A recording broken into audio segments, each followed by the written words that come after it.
किसी शायर ने बहुत खूब कहा है, मत इतरा इतना बुलंदियों को छूकर, वक्त के सिकंदर पहले भी बहुत हुए हैं।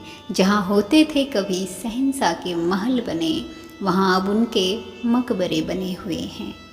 हमारे महापुरुषों ने भी कहा, पहाड़ फतह करने में आपके बल व बुद्धि का इतना महत्व नहीं है जितना कि पांव फिसलने से बचने का है, क्योंकि फिसलते व्यक्ति का बल और बुद्धि अमूमन फिसल ही जाया करते हैं।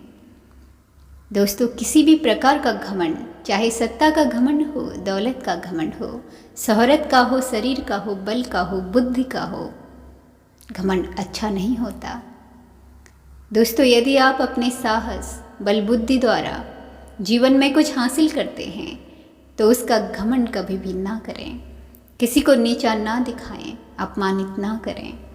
आपके ऐसे व्यवहार से सिर्फ आपकी नीचता, निकृष्टता का प्रदर्शन होता है और कुछ भी नहीं।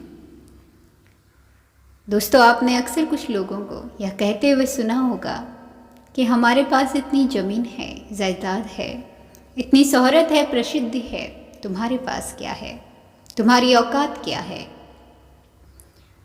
ऐसे लोग खुद को तो सर्वश्रेष्ठ समझते हैं, वहीं दूसरों को हमेशा नीचा दिखाने की कोशिश में लगे रहते हैं।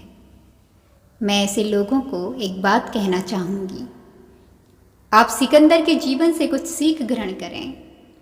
सिकंदर ने अंत समय में अपने साथियों से यह बात कही कि मैं जब मर जाऊं, मेरी मृत्यु हो जाए, मेरे दोनों हाथ ताबूत से बाहर निकाल देना, ताकि सभी लोग ये जानें, लोगों को ये सीख मिले कि जिस सिकंदर ने चारों ओर अपनी प्रसिद्धि फैलाने के लिए सारी दुनिया, सारी ज़मीन को अपने हक में करने की भूख को लेकर न जाने कितने लोगों का खून बहाया, वो सिकंदर महान आज खाली हाथ जा रहा है।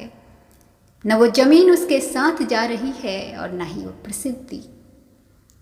सिकंदर को भी अंत समय में ये समझ आ गया था कि जिस संसार का मैं मालिक बनने चला था, जगविजयी बनने चला था, उस संसार का असली मालिक तो कोई और ही है। तो आइए दोस्तों, एक बहुत सुंदर प्रेरणादायक कहानी के माध्यम से जानते हैं कि घमंड करने वाले, क्रोध करने वालों के जीवन में कौन कौन सी ऐसी घटनाएं घटित होती हैं, उनका अंत कैसा होता है, हश्र कैसा होता है। और साथ ही यह भी जानेंगे कि जो लोग आप पर क्रोध करते हैं, क्रोध भी कैसा, बिना मतलब का क्रोध, आपका अपमान करते हैं, उनके साथ क्या करना चाहिए, उनके साथ कैसा व्यवहार करना चाहिए। दोस्तों, कहते हैं कि इंसान जब कोई उपलब्धि हासिल करता है तो उसके भीतर कहीं ना कहीं अहंकार पनपने लगता है। जो इस अहंकार को कुचल कर आगे बढ़ता है वो जीवन में और भी ऊंचाइयों को प्राप्त करता है। वहीं जो इस अहंकार को पोषित करता है उसका जीवन कब अर्श से फर्श तक का सफ़र तय कर गया उसे पता ही नहीं चलता। ऐसा ही कुछ हुआ था तापस कौशिक के साथ भी। तापस कौशिक अपने समय का महान साधक था। सारे सुख भोगों का त्याग कर तपस्या की अग्नि में अपने शरीर को तपाया था उसने। उसकी तपस्या कितनी श्रेष्ठ थी उसका अंदाज़ा हम इसी बात से लगा सकते हैं कि जिस सूखे उजड़े उद्यान में उसने आसन जमाया था वह उद्यान कुछ ही दिनों में उसकी तपस्या के प्रभाव से हरा भरा होने लगा। उसमें स्थित सूखा कुआं भी शीतल जल से कंठ तक भर गया। इसी कारण कौशिक का नाम तापस कौशिक प्रसिद्ध हो गया। तापस कौशिक जब भी खिले बगीचे और जल से लबालब भरे कुएं को देखता उसका कद कुछ बढ़ जाता। उससे भूल यह हुई कि इस सब को इस कृपा का प्रसाद न समझकर अपना प्रताप समझने लगा। तापस कौशिक का मन स्वप्रशंसा के रस में भीग गया और जैसे गीले चूल्हे में भोजन नहीं पक सकता वैसे ही अहम रस से गीले मन में भजन भी परिपक्व नहीं होता। यानी तापस कौशिक का मन भजन करने की तरफ कम और चमन सजाने की तरफ अधिक रहने लगा। बगिया, फल फूल, कुएं ने उसके हृदय में ऐसा आसन जमाया कि ईश्वर के लिए स्थान ही न बचा। वह साधक से कब माली बन गया उसे पता ही न चला। वह भी क्रोधी अहंकारी माली। नगर के बच्चे जब बगिया के फल फूल तोड़ते या कुएं का पानी पीते तो तापस कौशिक क्रोध में आ जाता, उन्हें अपशब्द कहता हुआ मारने दौड़ता। एक बार कुछ बच्चों को शरारत सूझी। उन्होंने तापस कौशिक को छेड़ने के लिए बगिया के कुछ फूल तोड़े और उसे चिढ़ा कर भागे। तापस कौशिक भी उनके पीछे भागा। भागते भागते वे सभी कुएं के पास पहुंच गए। वहां अचानक तापस कौशिक का पांव फिसला और वह कुएं में जा गिरा। लेकिन डूबते डूबते भी तापस कौशिक क्रोध का विष ही उगलता रहा। इसी विषाक्तता के प्रभाव से उसका अगला जन्म भयंकर विषैले सर्प योनि में हुआ। अफसोस, शरीर तो बदल गया, लेकिन उस बगिया, कुएं और वहाँ के कण कण पर उसका अधिकार भाव अभी भी बना रहा और यही भाव खींचकर उसे बगिया में ले आया। सर्प योनि में पड़ा कौशिक जब देखता कि उसके बाग और कुएं पर नगर के लोग स्वच्छंद विचरण कर रहे हैं, तो वह क्रोध से पागल हो उठता और फूंकारते हुए अपना विष उगलने लगता। इस प्रकार उसने कुछ ही दिनों में कईयों को यमलोक पहुंचा दिया। इसलिए सब और यह चर्चा फैल गई कि तापस कौशिक सर्प के रूप में वापस लौट आया है। और चूंकि उसमें क्रोध प्रचंड रूप में था, लोगों ने उसका नाम तापस कौशिक की जगह चंड कौशिक रख दिया। चंड कौशिक के आतंक का यह आलम था कि उस बगीचे में इंसान तो बहुत दूर की बात, अब पशु पक्षी भी जाने से घबराते थे। देखते ही देखते वह रमणीय बाग, जो कभी तापस कौशिक के तप से हरा भरा था, चंड कौशिक के ताप से सूख गया। बीतते समय के साथ इस उजड़ेपन की गाथा भी आगे बढ़ते गई। लेकिन प्रकृति के नियमानुसार हर पतझड़ के बाद बहार, प्रत्येक रात्रि के बाद स्वर्णिम प्रभात का आगमन होता है। तो यह कैसे हो सकता था कि इस बाग पर विष फैलाने वाले चंड कौशिक के बाद अमृत की वर्षा करने वाले साक्षात गुरुदेव भगवान महावीर न आते। उनकी नज़र से जरा सी आह भरने वाला जब एक जर्रा नहीं बचता, तो त्राहिमाम करते फल फूल वृक्षों नगरवासियों के रुदन कैसे अनसुने रहते। इतना ही नहीं, उन्हें पथ भ्रष्ट हुए तापस कौशिक से भी तो प्यार था। उसका हृदय शांत कर उसे भी तो सतमार्ग पर लाना था। झुंड से बिछड़ी उस भेड़ को फिर से लौटा लाना था।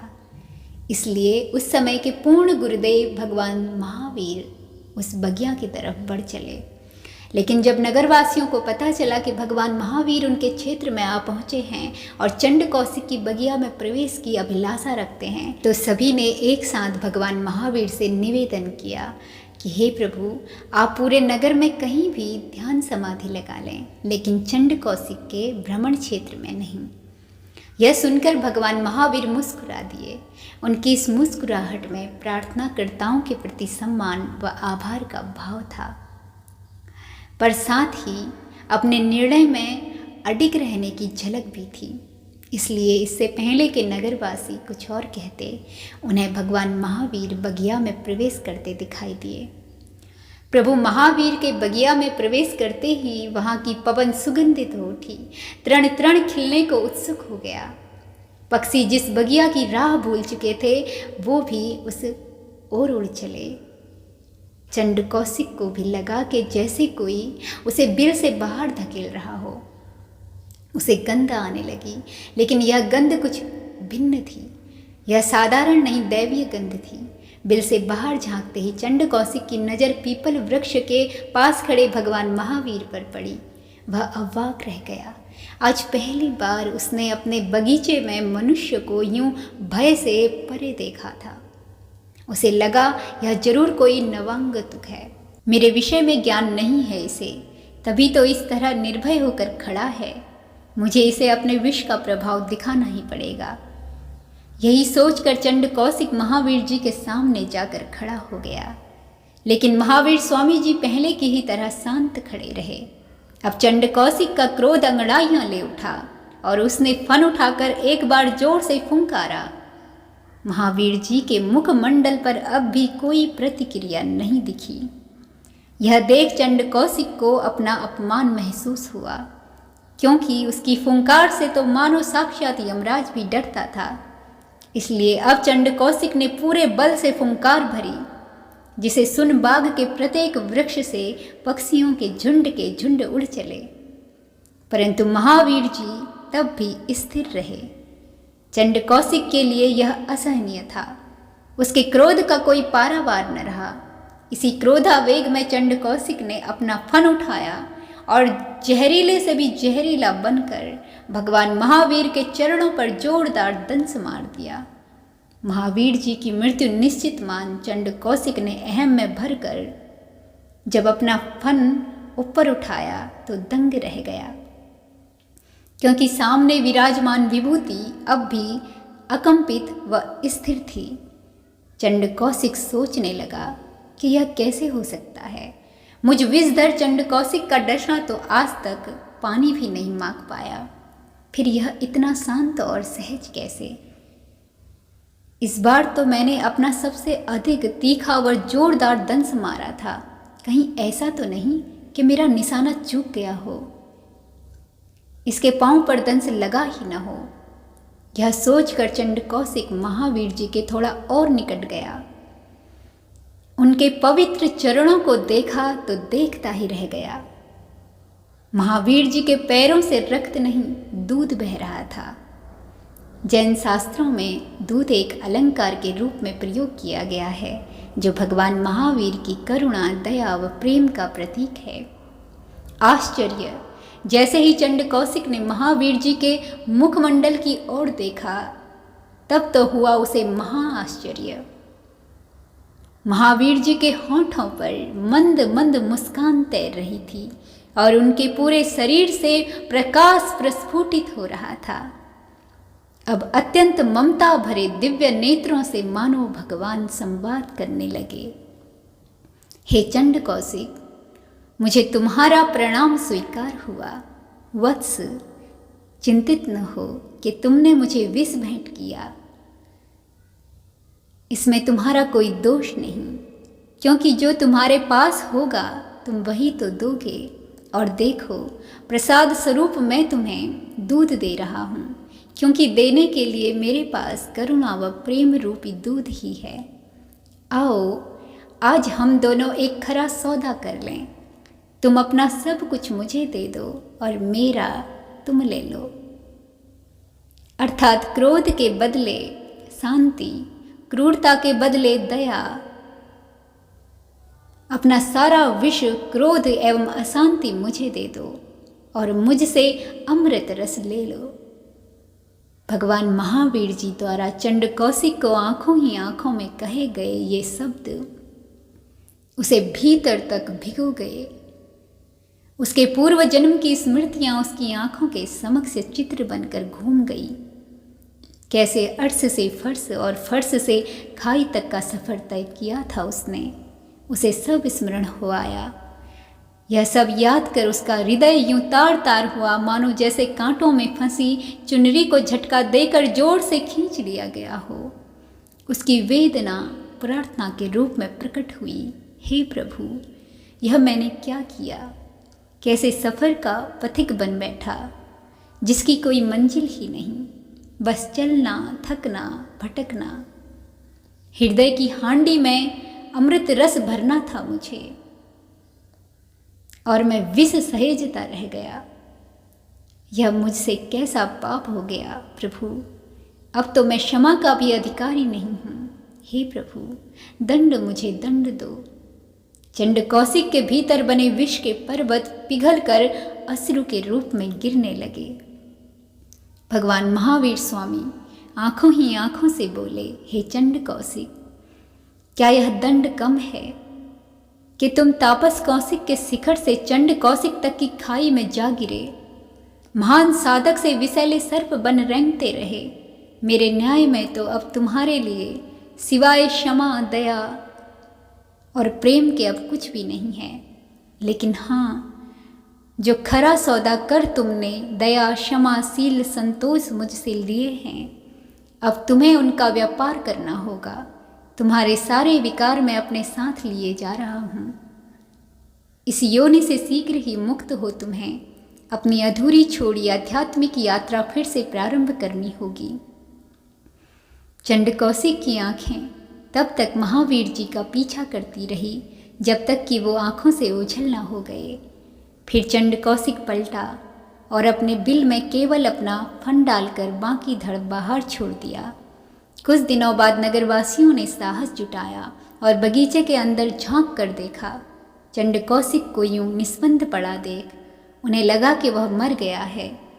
कुछ लोग जिनका चंड कौशिक दोषी था, वे अपना बदला लेने के लिए उसके बेजान पड़े धड़ पर पत्थर व डंडे बरसाने लगे। जितना हो सका उतना उसे मारा, लेकिन चंड कौशिक चुपचाप यह दंड सहन करता रहा। उसने अपना फन बाहर नहीं निकाला। उसने भगवान महावीर के साथ किया खरा सौदा निभाया, क्षमा सहनशीलता को धारण किया। बाद में चींटियों कीड़ों ने उसे नोच नोच कर मार डाला। परिणामतः वह सर्प योनि से मुक्त हुआ और अपनी उसी आध्यात्मिक उन्नति के मार्ग पर बढ़ चला जिसकी मंजिल बहुत दिव्य है। तो दोस्तों, आपने देखा कि घमंड करने वालों का, क्रोध करने वालों का हश्र क्या होता है। और मुझे उम्मीद है आप सभी से कि आप अपने जीवन में ऐसी भूल, ऐसी गलती कभी नहीं करेंगे।